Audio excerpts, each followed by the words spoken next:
You're listening to The Art of Imperfect Adulting. I'm your host, Amy Stone. Here, I share stories from real people navigating the adventure that I call adulting. Are you ready? Me too. Let's do this. Hello, friends. In this interview, I am going to introduce you to Sara Roccisano.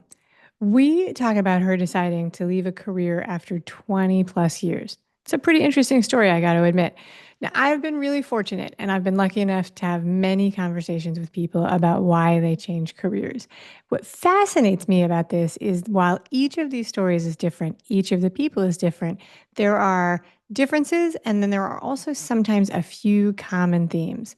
In Sarah's story, it turns out that she actually had a very clear vision, even as a child, of what she wanted, the job she wanted, and the life she wanted as an adult. And she made it happen.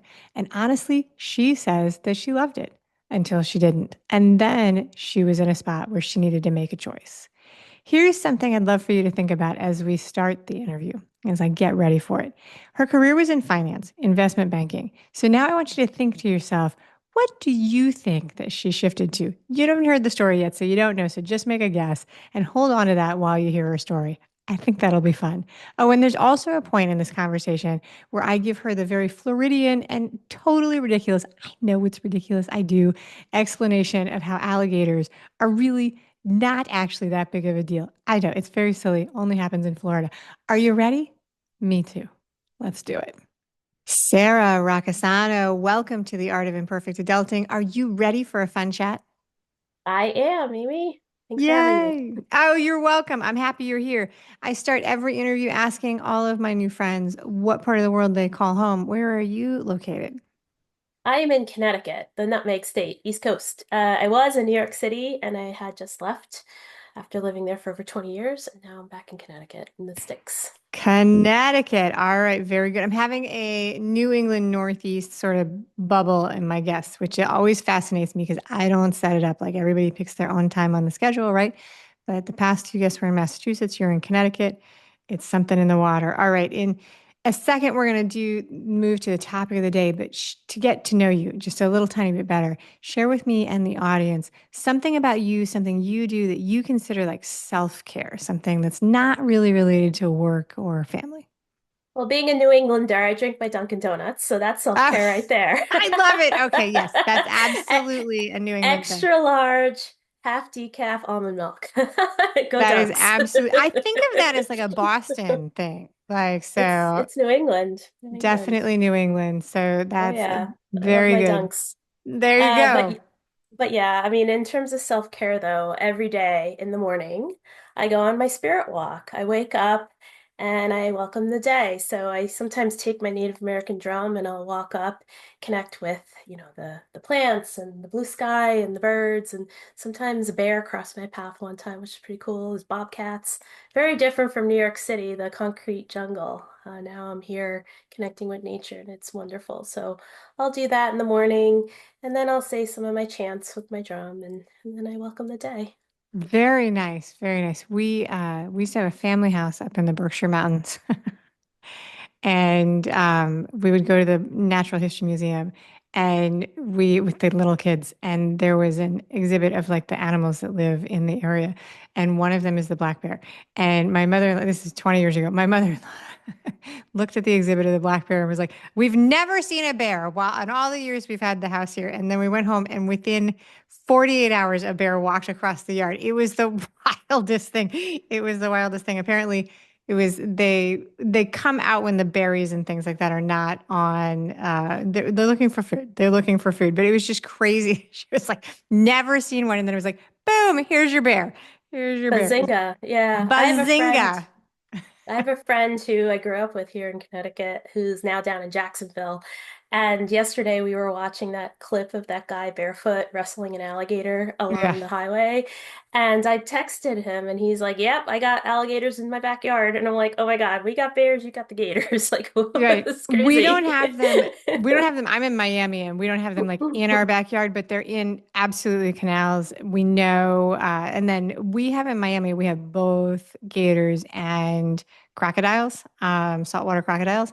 And so, and we kind of know where they are. They try and keep track of the crocodiles, and they tend to be territorial, but because they get attention, they get attention. But the craziest thing about being in South Florida is that the Cayman alligator, the like, is considered docile. Like it's not really a threat to full size adults. You can kind of, they just ignore you. They ignore you. Not small animals, not small people, and definitely not in the water. But like you can like, if you, they're just not interested in a full size human being. But I will tell you, as a transplant, the first time I came close to one, I did not want to. I was like, no, I don't. But you can tell me that as many times as you want. I am not gonna listen to that. And if I did come into contact with one while I was swimming in the water, I would levitate out of the water like a cartoon. I would just be like, No, thank you. Yeah, but I'm a big scuba diver, and I've come across tiger sharks very yep. close and great white sharks I've seen from the cage.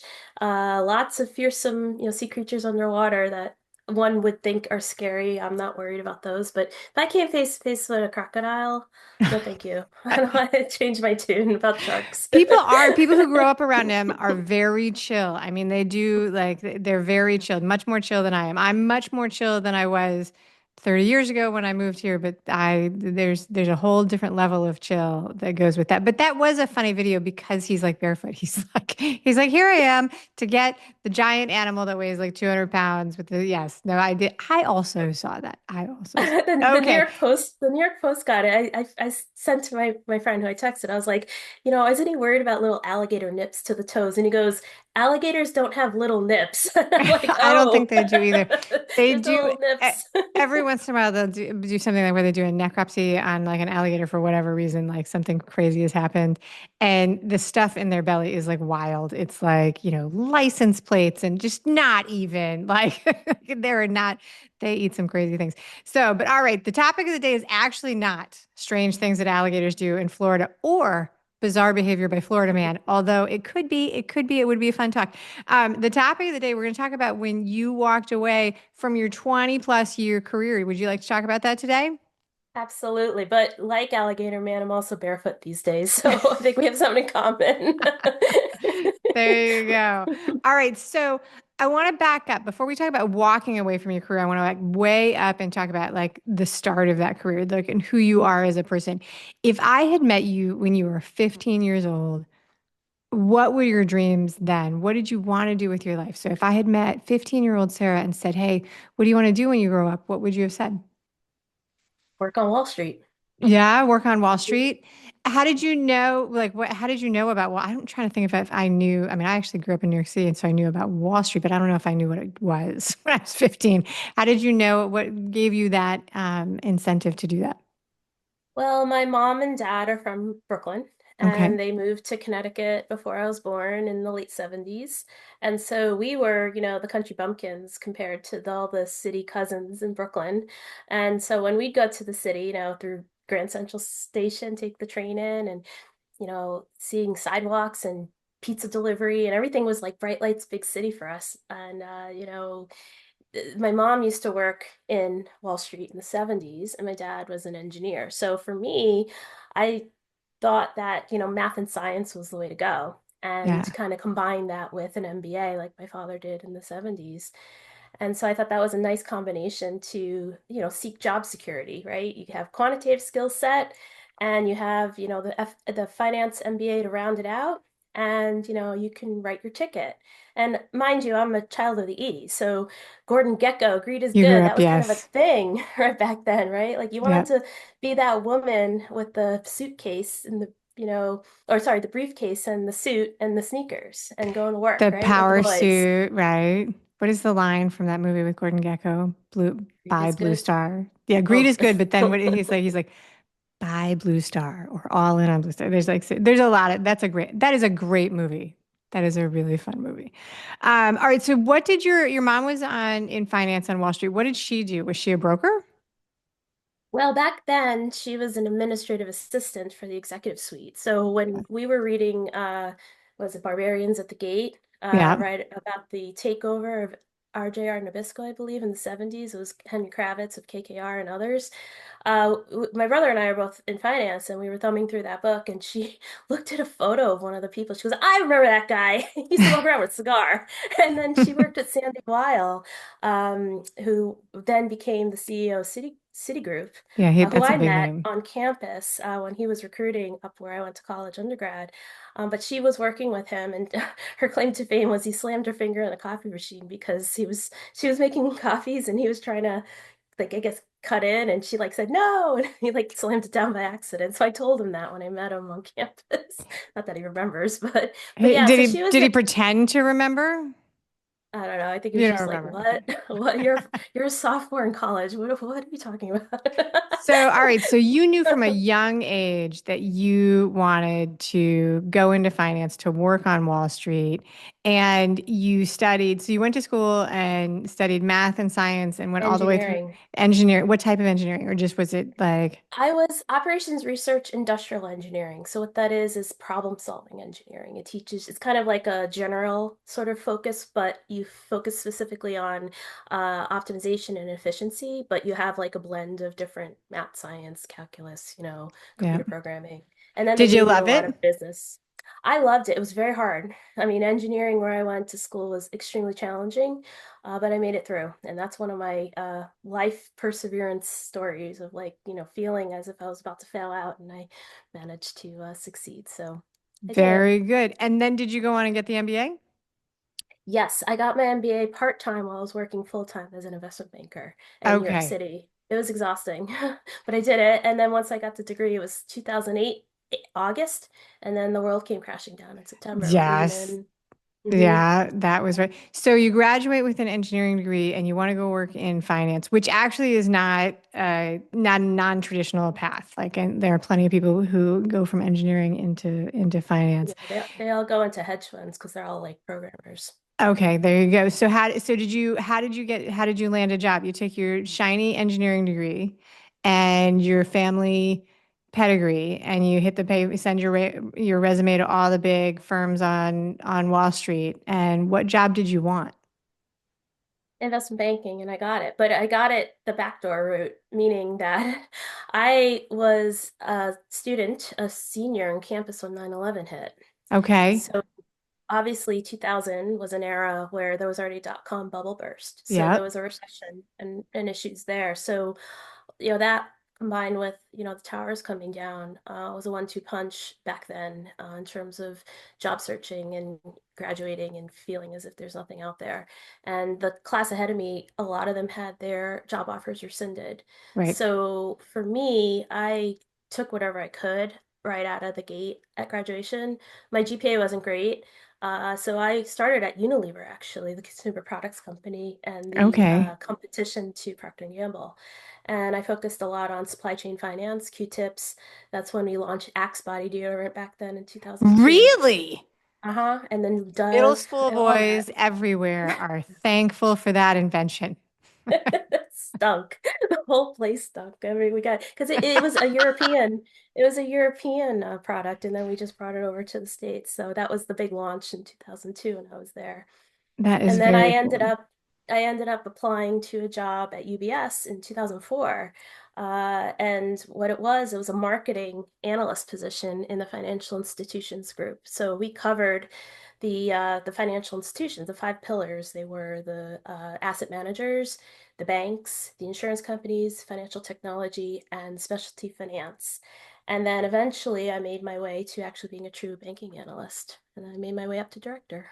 That's quite the climb. That's quite the climb. And there's a lot in there. Like, it was a long time ago, but yeah, 9/11 decimated the job market on Wall Street, in a lot of ways, including the fact that there were a lot of the offices no longer existed. Like people were moving their offices temporarily to New Jersey and Brooklyn and all over the place. And it was a really, really tough time to be in that whole area. So very clever. So you went through Unilever and then you get a job with UBS. You work your way up. You speak. So it sounds like you loved it. Did you enjoy it? I really did. I really did. As in my 20s, I'm presenting to boards of director members and C-suite, decision makers at our clients. I mean, our big clients were BlackRock, Eaton Vance, PIMCO, these sort of decision makers, portfolio managers, you name it. And all in all, that time at UBS, touched, I closed $5 billion of deals in total. So that was pretty awesome for me being in my 20s. And we were the premier FIG team on the street in 2002, 2006. Our banks team closed a $101 billion M&A deal. That was ABN Wow. AMRO. Yeah, it was real awesome. So it was like cream of the crop in terms of like my colleagues and the various senior leaders and really what we were kind of in. It was kind of like the heyday, sort of like Gordon Gekko in the Yeah. height of the 80s.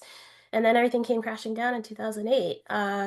We were financial institutions, so our clients were like the first line of defense when you know, those markets kind of really soured seriously. I mean, it was everything. It was the equity markets, it was the debt markets, it was, short-term overnight, LIBOR was going crazy. And it was interesting because you had all these senior people throughout, the globe who, are veterans in the banking space and nobody knew what to do then. And it was just Yeah. such an interesting time.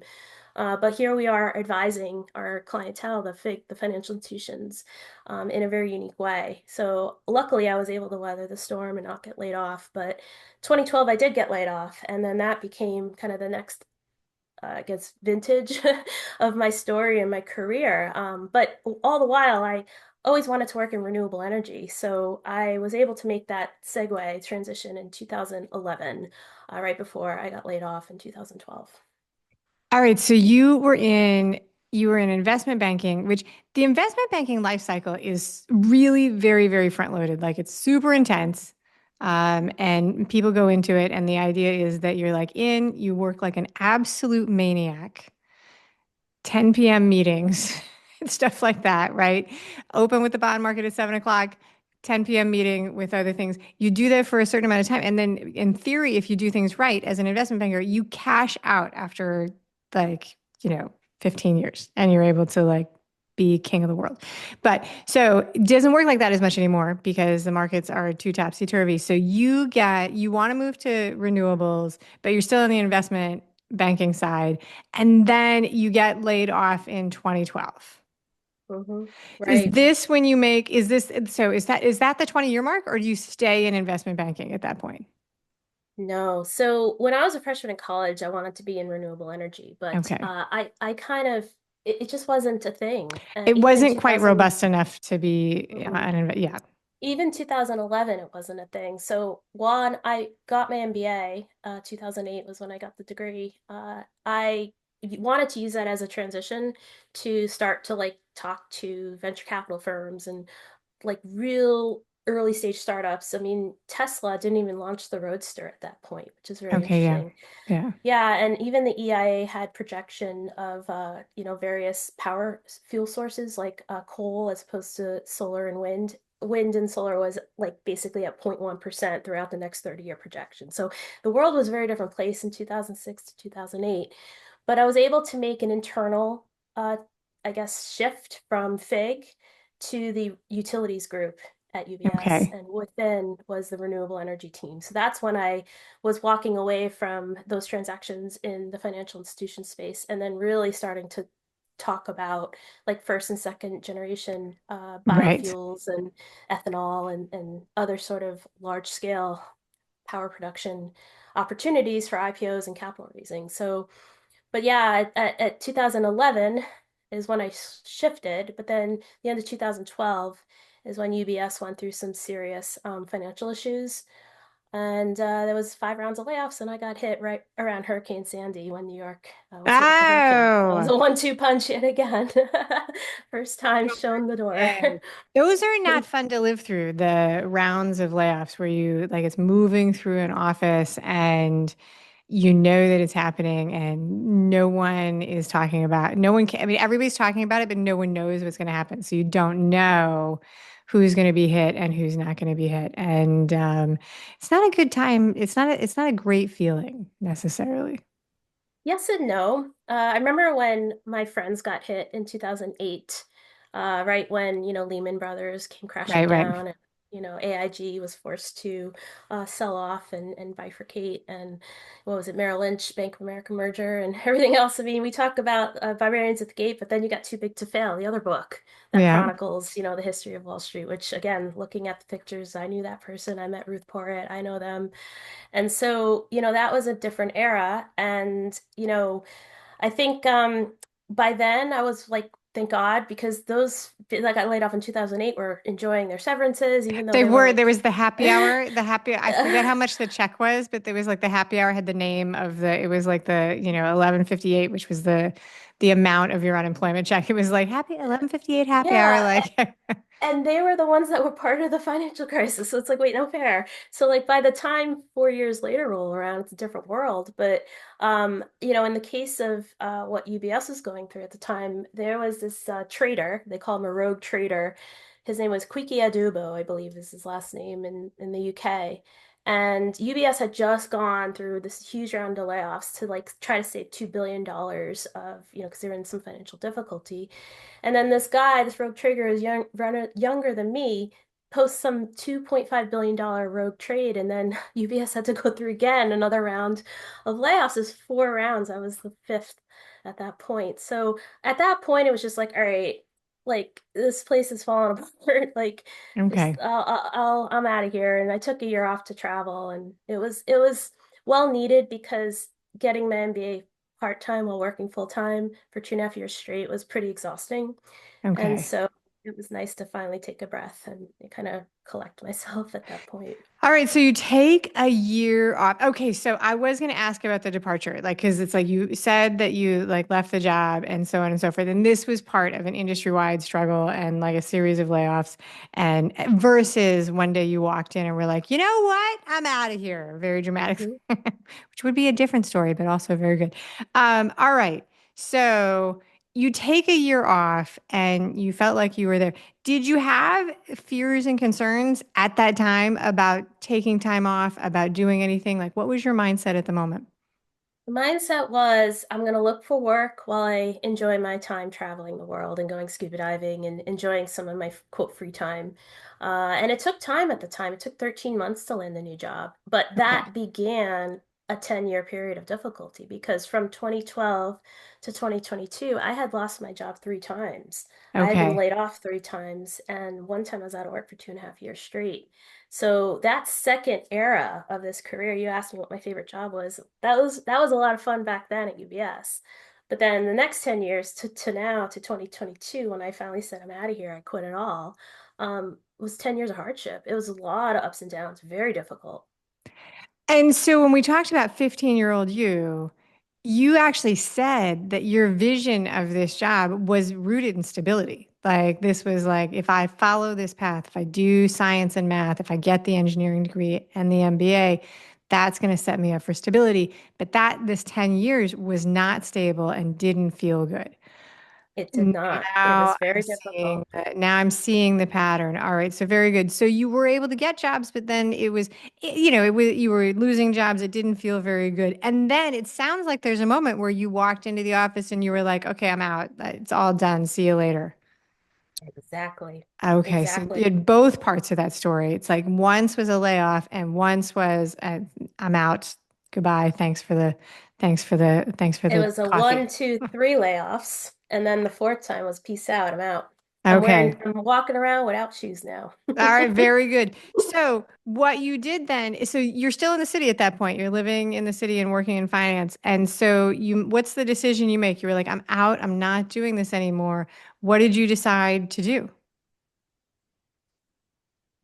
I didn't have a plan. Oh, you did As not have much a as, plan. no, as much You as were I'm a just like, see you planner, later. I'm out. I don't have a I hit plan. a breaking point. I hit a breaking point. And what does Mike Tyson said? Everything's great. You have a plan until you get Everybody punched in has a the face. plan until you get punched in the face. That's the very that's I love using that quote in things that are not at all related to boxing because it is so funny. It's like everybody has a plan until you get punched in the face because it's so easy to understand. I can't actually even imagine getting punched in the face, to tell you the truth, especially by Mike Tyson in his prime. That must have been super scary. Like honestly, that must have been Well, terrifying. well, now he's into psychedelics like me, which is part of the story why There you All go. right. There you go. That's why I predated like Mike Tyson in his prime. Like he was like when he was like king of the mountain, I think he would have been a very ferocious opponent. He's a different, boxers age like anybody else. All right. So you didn't have a plan. Um, but what have you done? Like so you didn't have a plan. What was the let me back up. What was you were fed up and you were finished. Can you put three words to describe why you decided to just exit stage left and call it quits on the career path of 20 years? Well, it was it was mental anguish. It was breaking point. It was I can't take this anymore. Okay. There's so much, there's yada yada yada, right? Seinfeld, like it went from here, yada yada, and now I'm here. There's a lot Yeah. there.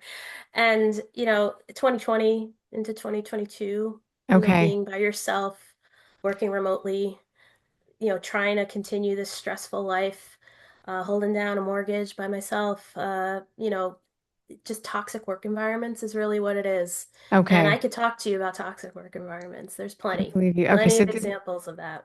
So what is the year when you walk in and say, see you later? January 2022.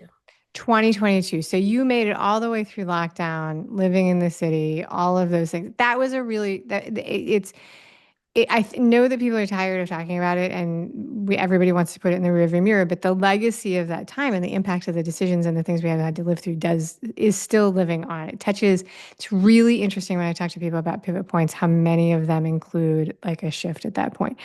Do you immediately leave the city? No, I couldn't. I owned my apartment.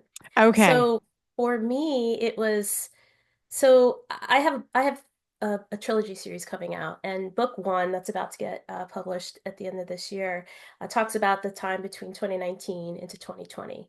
And this second book that I'll be writing is this kind of surrender point, and then Okay. onward is 23 onward.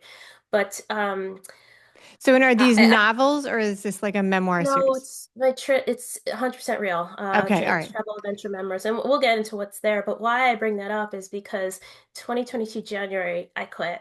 I took 3 months leave of absence. I quit in my head, but I didn't technically quit until I was finished that leave of absence. But I had been going on So adventures. first, right. So first you added up all of your benefits and you were like, let me dial it, let me meet with HR and figure out how much I have accrued that I can take. And you're like, all right, so I'm going to take some time and then I'm going to quit. No, I took a leave of absence because Okay. I had a mental breakdown. Oh, so opposite of the intention. You were like, I cannot make it. I'm I not can't do that. available. I'm burnt out. I had a breaking point. I was emotionally just no. And I had to Okay. take a short-term leave of absence. It was a health. No, Short-term mental health leave of absence. my doctor signed off on it. I believe you. I had the wrong thing going on in my head. I thought in my mind this was playing out. You had hit it and you were like, you walked in, you were like, no, thank you, and walked away. But that's not it. You hit a boiling point and you couldn't do it anymore. And it was forced by the Emotional. situation. My emotion, it was emotional turmoil. What the straw on the camel back was I was on a conference call with senior leadership, and the senior leader insulted me on the call. And I was just dumbstruck. Again, back to toxic work environments. And I was like, that's it. I fucking quit. But I was having a meltdown. I was crying, hyperventilating after I got off that Zoom call in my kitchen. Yeah, And I said, that's it. I'm writing a book. I'm out of here. And then I took 10 days off. I was shaking for 10 days. I went right. to the doctor. She's like, you got anxiety. I've never seen your blood pressure this high before, ever. I'll write. How much time do you need? I'll write the permission slip. And I said, I don't know. They give me 3 months short-term leave of absence. She goes, all right, you got it. And I was like, great. So then I was like, I knew in my heart I was quitting. So I decided to go on some adventures first. And Okay, then when I so came back, I then put the resignation in. And then I decided to sell the apartment only 6 months after that. So it took a long time to start the wheels to get out of New York. So yeah, and you were so your whole body was overwhelmed. You were shaking. Your physical markers were off the chart. Your doctor tells you they've never seen your blood pressure that high. You take 12 weeks and you go on some adventures. What were the adventures you did if you remember then? Oh, plenty. This will be book two. So the first thing I did was I got on a plane and went to California, and I Okay. did a solo drive up the Pacific Coast Highway, and then I went up to Exactly what Yosemite. high blood pressure asks of you, by the way. That's terrifying. Are you kidding me? Not compared to taking an electric scooter in New York City like I used to do. Are you kidding Fair enough. But like me? there are parts of that Pacific Coast High where it's like the ocean is like right there and it's like, ah, all right. Very good.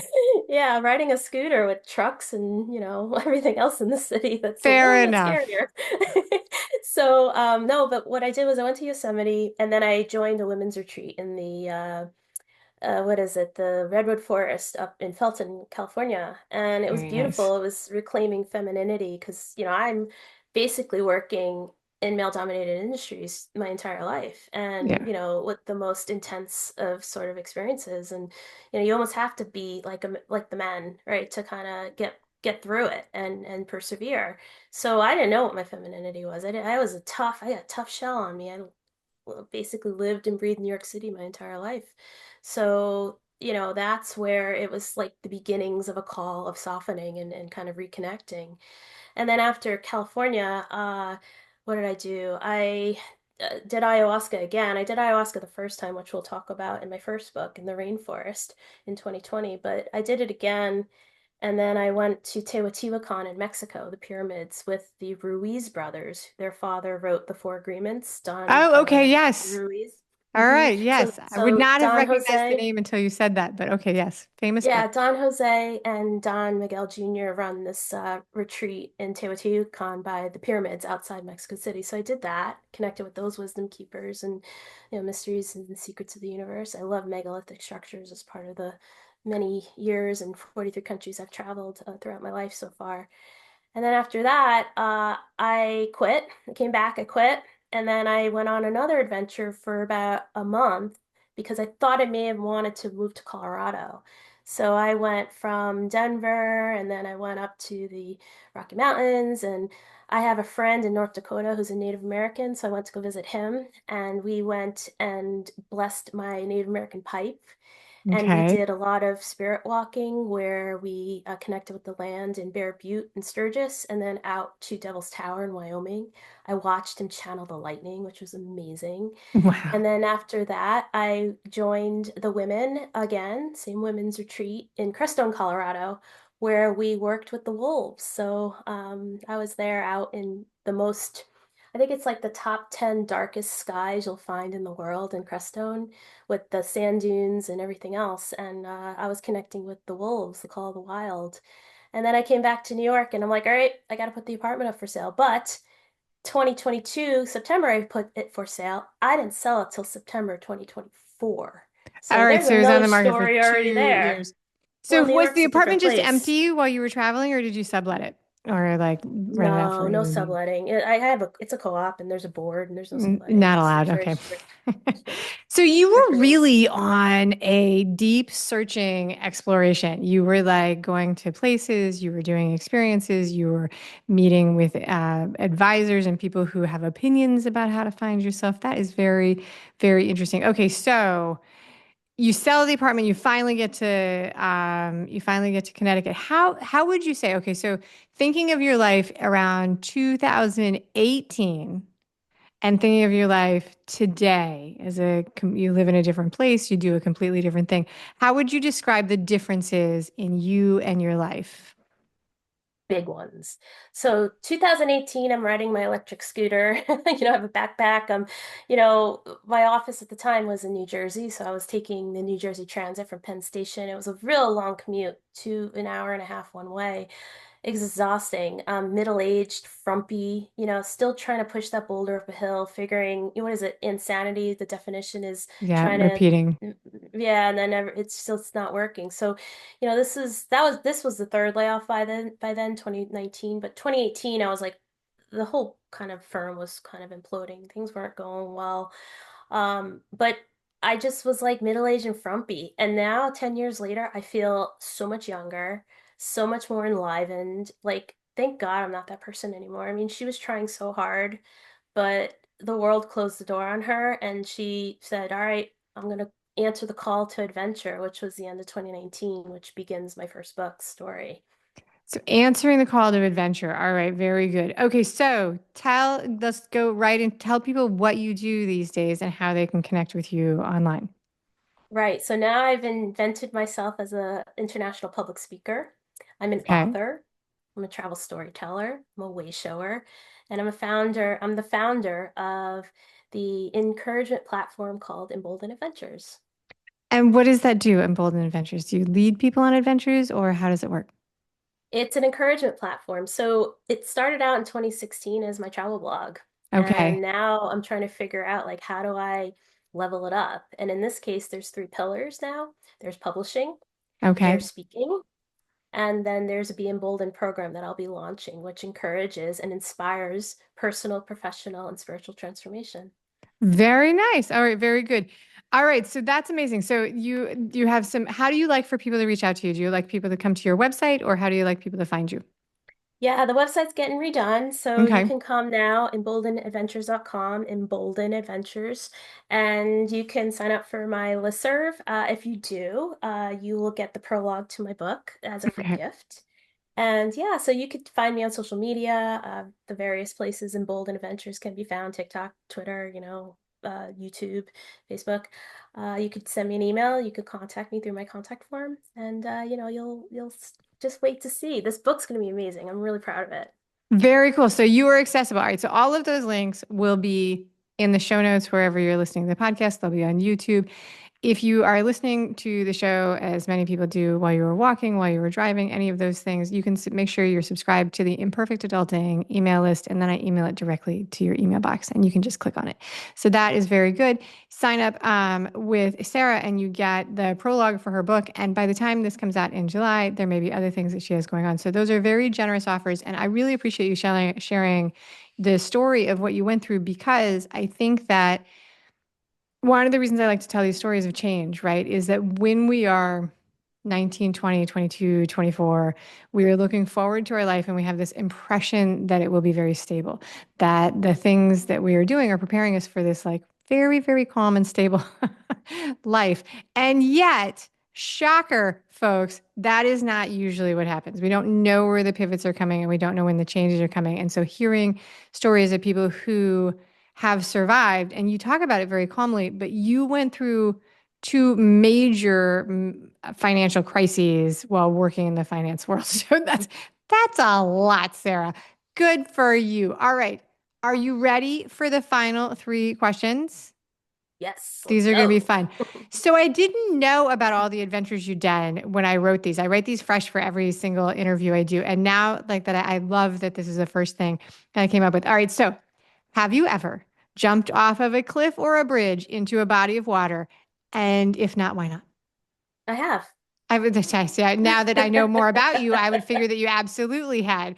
Like, but I was when I wrote it, I was like, well, and if not, why not? All right, very good. But you have. Mhm. All right, very good. So, if you could win a complimentary shopping spree in any store all over the entire world, what would you choose? I have stumped her, ladies and gentlemen. I mean, the material three-dimensional matrix Sarah would have said someplace in New York, but now, like I said, I don't wear shoes anymore. I traded my Gucci pumps for flats. So, I don't know. no stores I will. would, okay, how about because I'm planning a trip to South There you go. America, so can I use that as money toward the Sure. trip?